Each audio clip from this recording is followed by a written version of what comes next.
Hello，各位红尘 TV 的朋友，大家好。今天我们要来聊一下我们的林业喽。那在开始之前呢，我先跟大家简单说明一下。大部分的树，一般人都会称为杂木啊，其实是不对的。大部分我们会称为这个树木会分成两类，那一类是针叶树，那另外一类我们就统称阔叶树。那也不是大家讲说的是杂木，但是在我们的用词上，杂木通常会比较泛称是质地比较轻的木材。我们只会那一种，我们就才会叫它是杂木。那通常阔叶树本来就会比针叶树它的质地是还要来得硬一些，或者是硬很多的哦。那你只要讲得出名字的，通常你在山坡上看到你讲不出名字的，那我们就会把它泛称是杂木，没有错。那今天就由我来示范。以前我们在从事林业工作的时候啊，都是用斧头。这个是以前石器时代是没有错啦，但我们现在都是用链锯，但斧头我使用起来是蛮在行的哦。那我可以先稍微示范一下给你们看。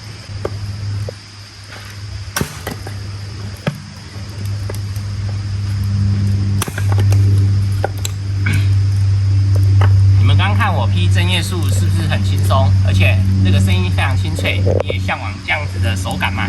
那针叶树你也可以，它其实质地很软哦。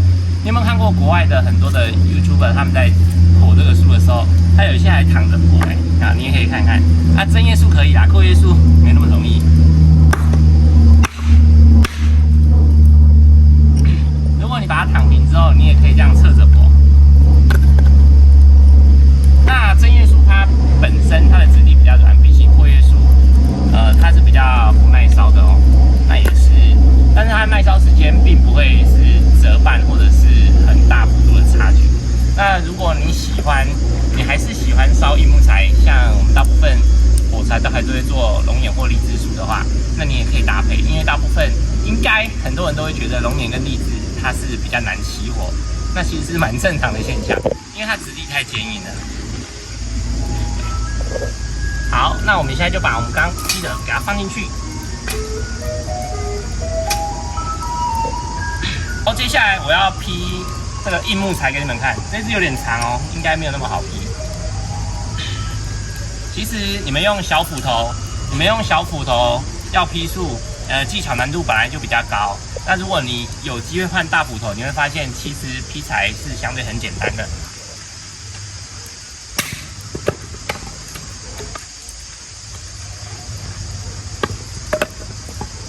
如果我换成小的哦，你们看看。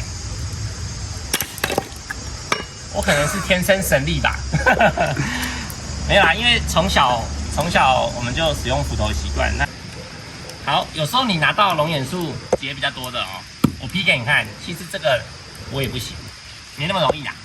好，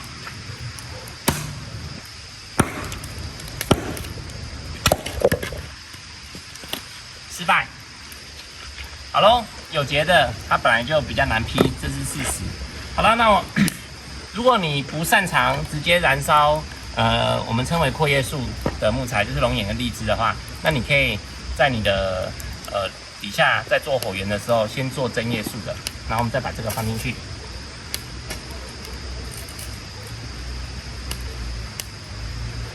当然你在起火的时候，你会把木材分着比较细一点，那来去做起火，那是比较正确的方法。你很粗就想要直接起火，通常没有那么容易。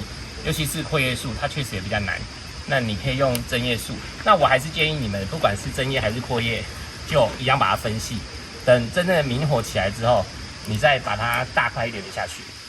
有时候你木头刚加的时候，烟雾会比较多，是因为它还没到达完全燃烧。那完全燃烧的因素很多，大家可以 Google 一下。那这边简单介绍，它跟你的炉具的通风的程度，然后第二个跟你整个火场的温度也很有关系。如果你这时候火场温度是很高的，那些你看到的烟雾，它就会被完全燃烧掉，你就会觉得它好像没有烟。好喽，最后工商服务时间。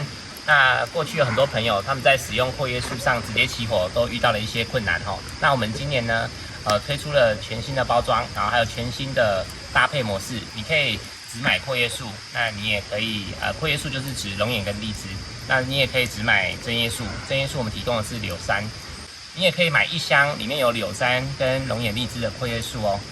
今年冬天你是不是也准备好跟我们一起快乐的劈柴呢？其实烧柴取暖是蛮疗愈的。